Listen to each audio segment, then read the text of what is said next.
عبادت کی رات وہ جائے نماز میں بیٹھی رو رہی تھی۔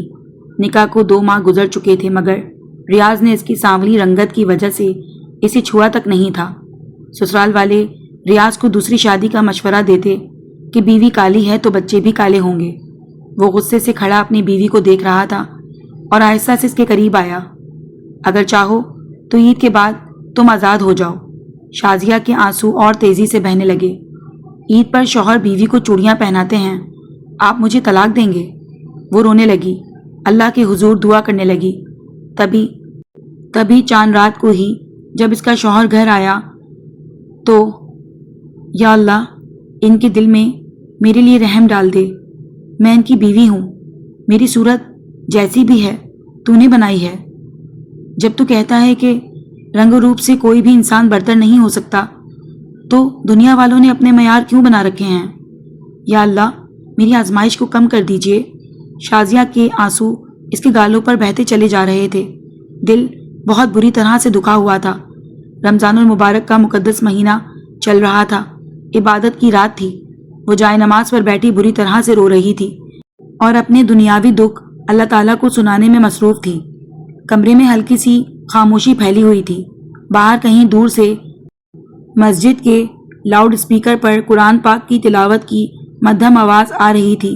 اس آواز میں ایک سکون تھا مگر شازیہ کے دل کا طوفان کسی صورت تھم نہیں رہا تھا۔ اس کی شادی کو 2 ماہ ہونے کو آئے تھے مگر اس کے شوہر نے اس کی سانولی رنگت کی وجہ سے اسے چھوا تک نہیں تھا۔ بیوی کا درجہ دینا تو بہت دور کی بات تھی، وہ اس کے قریب بھی نہیں آتا تھا۔ جب بھی اس کی طرف دیکھتا تو اس کی آنکھوں میں حقارت صاف نظر آتی تھی۔ وہ نظروں میں موجود سرد مہری شازیہ کے دل کو اندر تک زخمی کر دیتی تھی۔ وہ کئی بار سوچتی کہ آخر اس نے ایسا کیا گناہ کیا ہے جس کی سزا اسے اس طرح مل رہی ہے۔ وہ ایک بات سوچ کر ہمیشہ پریشان ہو جاتی تھی کہ آخر جب میری رنگت سانولی تھی تو ان کو اور ان کے گھر والوں کو اتنا ہی مسئلہ تھا تو انہوں نے شادی کے لیے ہاں کیوں کی تھی؟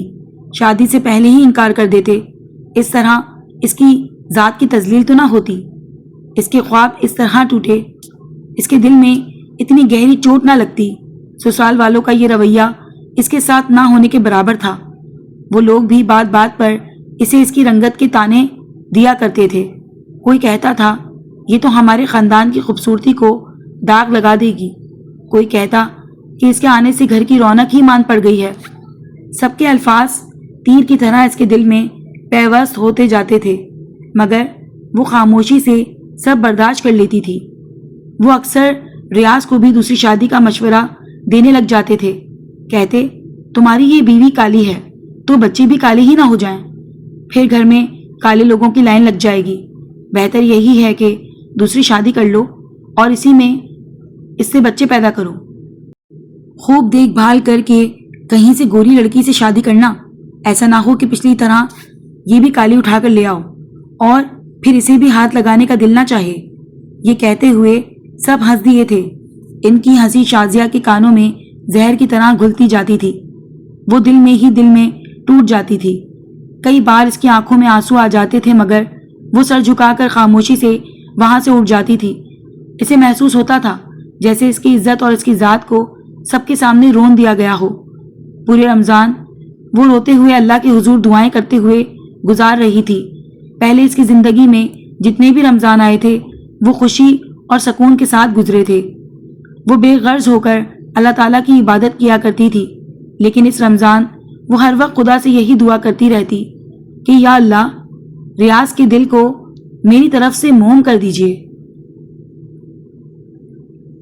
اس کے دل میں میرے لیے تھوڑی سی محبت پیدا کر دیجیے۔ ایسا نہیں تھا کہ وہ ریاض کی قربت کے لیے بے قرار تھی، وہ بس اس کی دوسری شادی یا طلاق نہیں چاہتی تھی۔ وہ چاہتی تھی کہ اس کا گھر کسی طرح بچ جائے، اس کی عزت باقی رہ جائے۔ رمضان کا پورا مہینہ اس کا کام کرتے اور عبادات میں گزرتا جا رہا تھا۔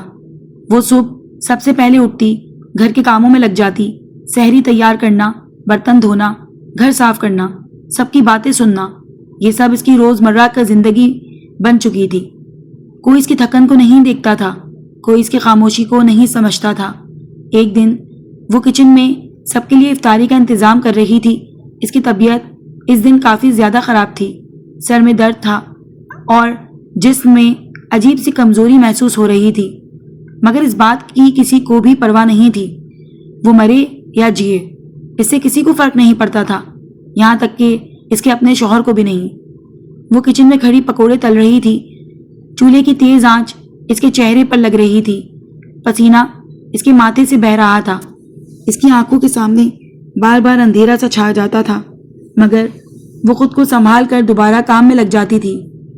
اچانک اسے زور کا چکر آیا، اس کے ہاتھ سے پکوڑے تلنے والا چمچ گر گیا، تھوڑا سا گرم گھی چھلک کر اس کے پاؤں اور ہاتھ پر آ گرا، تیز جلن سے اس کی سانس سے رک گئی۔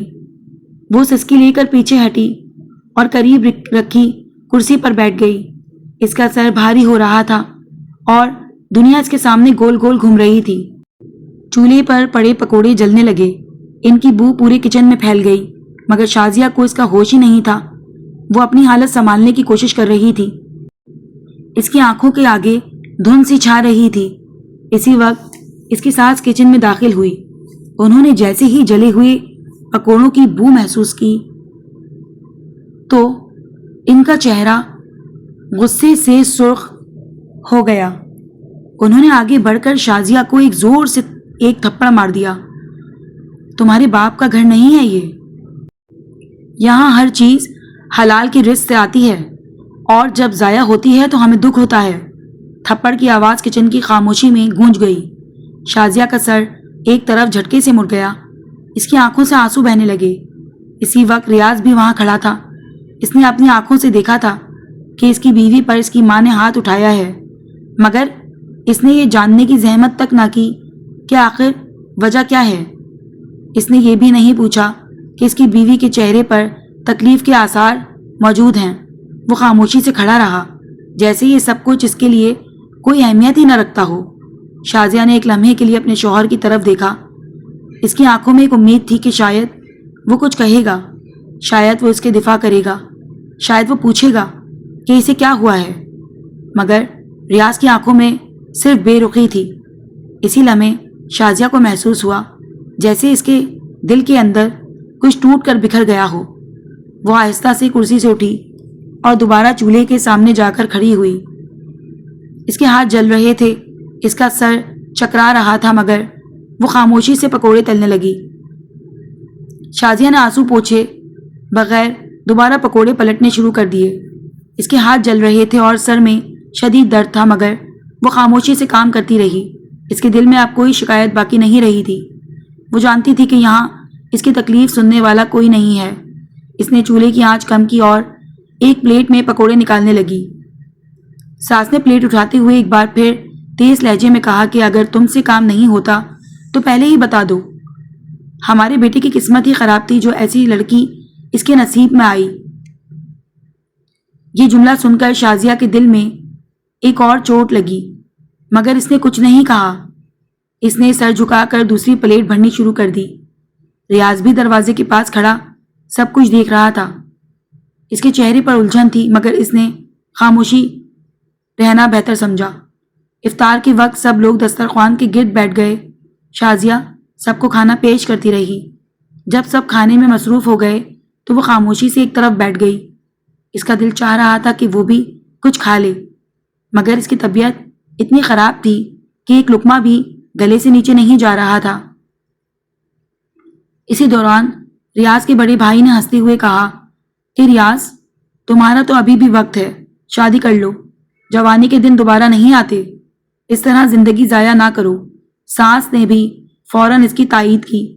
انہوں نے کہا کہ ہم تو پہلے ہی کہا تھا کہ اچھی طرح دیکھ بھال کر شادی کرو، مگر تم نے جلدی میں فیصلہ کر لیا، اب دیکھو نتیجہ کیا نکلا۔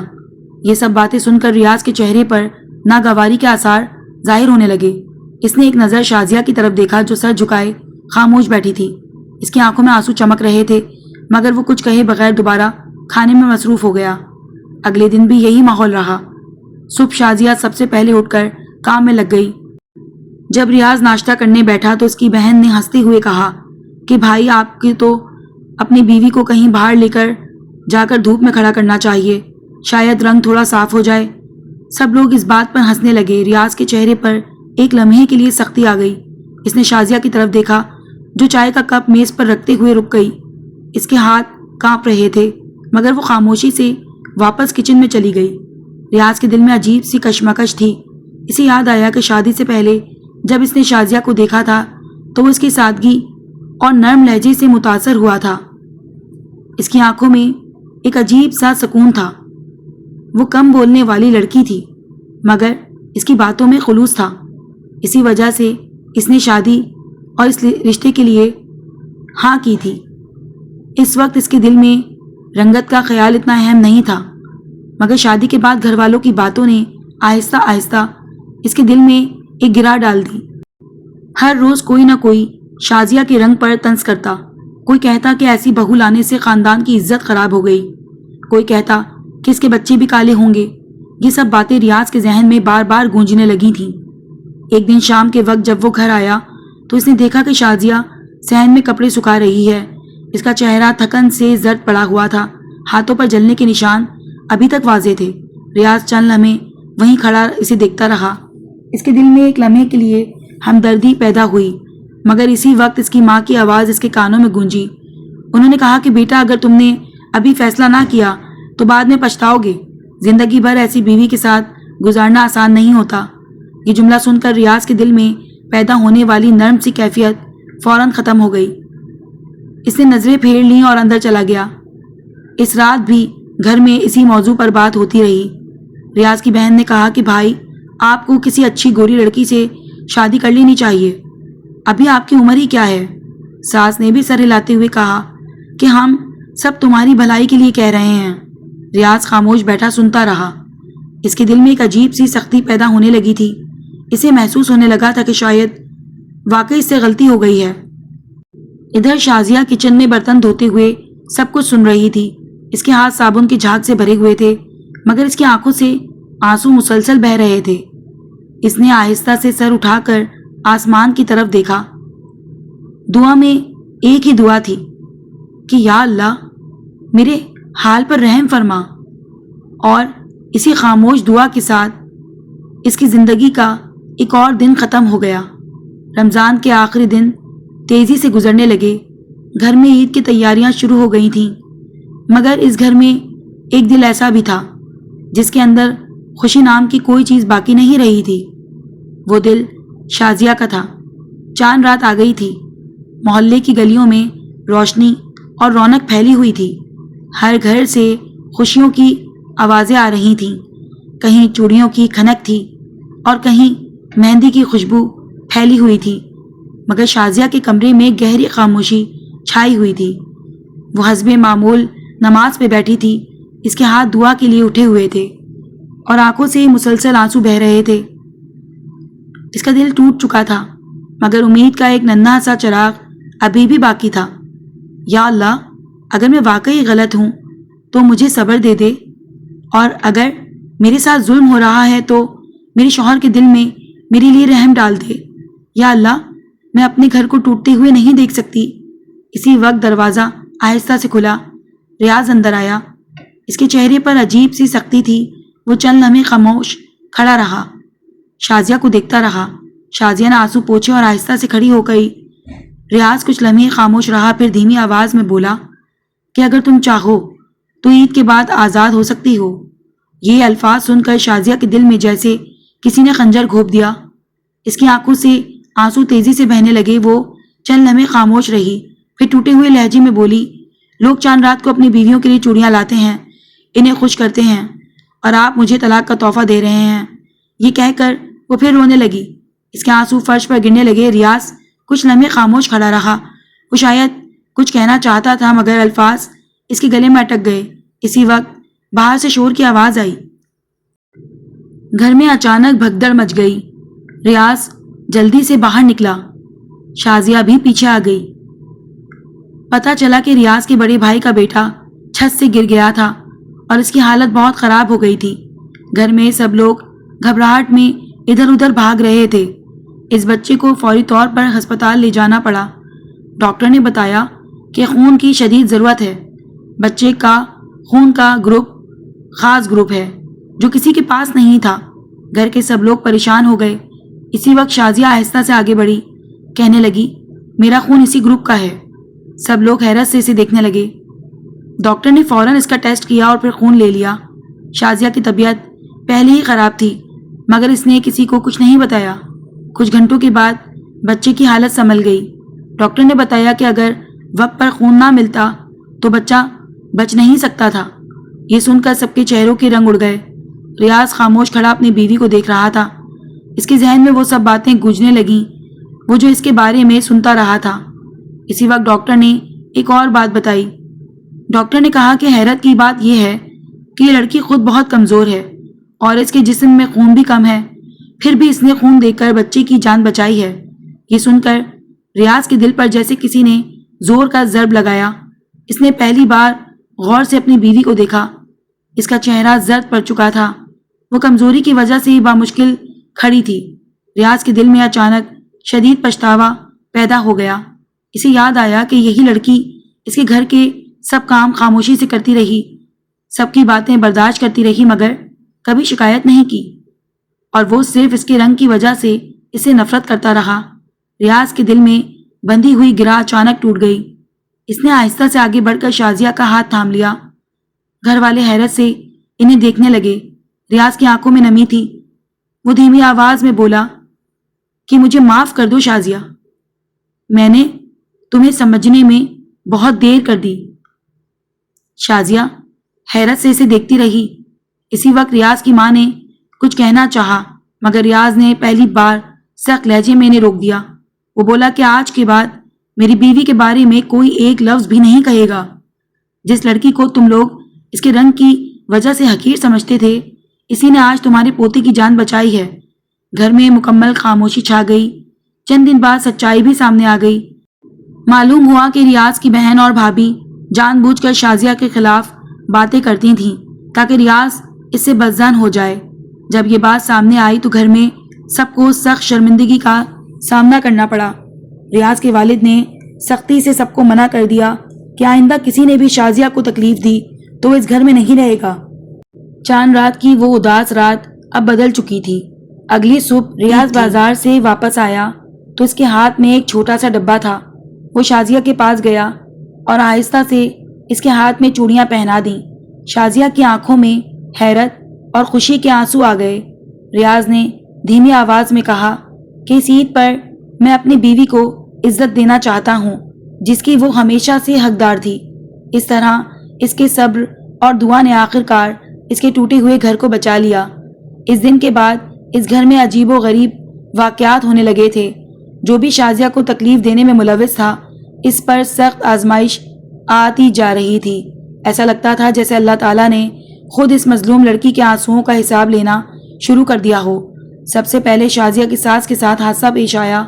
ایک دن وہ جلدی میں سیڑھیوں سے اتر رہی تھیں کہ اچانک ان کا پاؤں پھسل گیا۔ وہ بری طرح سیڑھیوں سے نیچے گر گئیں۔ گرنے کی وجہ سے ان کی ٹانگ میں شدید چوٹ آ گئی اور وہ کئی ہفتوں تک بستر کی محتاج ہو کر رہ گئیں۔ گھر میں سب لوگ پریشان تھے، مگر ایسے وقت میں جو شخص سب سے زیادہ ان کی خدمت کر رہا تھا وہ شازیہ تھی۔ وہ صبح سے رات تک ان کی خدمت میں لگی رہتی تھی، وقت پر دوائی دینا، کھانا کھلاتی، ان کے ہاتھ پاؤں دباتی، کبھی ان کے چہرے پر ناگواری کا ایک تاثر بھی ظاہر نہیں ہونے دیتی تھی۔ ساس کو کئی بار شرمندگی محسوس ہوتی تھی۔ وہ دل ہی دل میں سوچتی تھی کہ جس لڑکی کو میں نے ہمیشہ حقیر سمجھا وہی آج میرے سب سے زیادہ کام آ رہی ہے۔ ادھر شازیہ کی نند کے ساتھ بھی برا وقت آ گیا۔ وہ کالج میں فیل ہو گئی تھی۔ اس کے ساتھ ایک لڑکے کے ساتھ تعلق تھا جس نے اچانک اسے دھوکہ دے دیا۔ وہ لڑکا اسے چھوڑ کر کسی اور لڑکی سے منگنی کر چکا تھا۔ یہ خبر سن کر شازیہ کی نند بری طرح ٹوٹ گئی۔ وہ کسی کو کچھ نہیں بتا سکتی تھی۔ دل کا بوجھ اسے اندر ہی اندر کھائے جا رہا تھا۔ ایسے وقت میں بھی شازیہ نہیں اس کا سہارا بنی اور اسے سنبھالا۔ وہ اس کے پاس بیٹھتی، اسے تسلی دیتی، اسے سمجھاتی کہ زندگی میں مشکلات آتی رہتی ہیں مگر انسان کو ہمت نہیں ہارنی چاہیے۔ شازیہ کے نرم اور مخلص لہجے نے آہستہ آہستہ اس کے دل کا بوجھ کم کرنا شروع کر دیا تھا۔ اسی دوران گھر کی دوسری بہوؤں کے گھروں میں بھی مسائل پیدا ہو گئے۔ دیورانی جٹھانی دونوں کو اپنے اپنے گھروں میں مشکلات کا سامنا کرنا پڑا۔ انہیں کچھ عرصے کے لیے مائکے جانا پڑا۔ ان کے پیچھے گھر کے بچوں کی ذمہ داری بھی شازیہ پر آ گئی تھی۔ مگر اس نے کبھی شکایت نہیں کی۔ وہ سب بچوں کا خیال رکھتی، انہیں کھلاتی پلاتی، ان کے کپڑے دھوتی، ان کی پڑھائی کا خاص خیال رکھتی۔ آہستہ آہستہ شازیہ گھر کا اہم ستون بن گئی تھی۔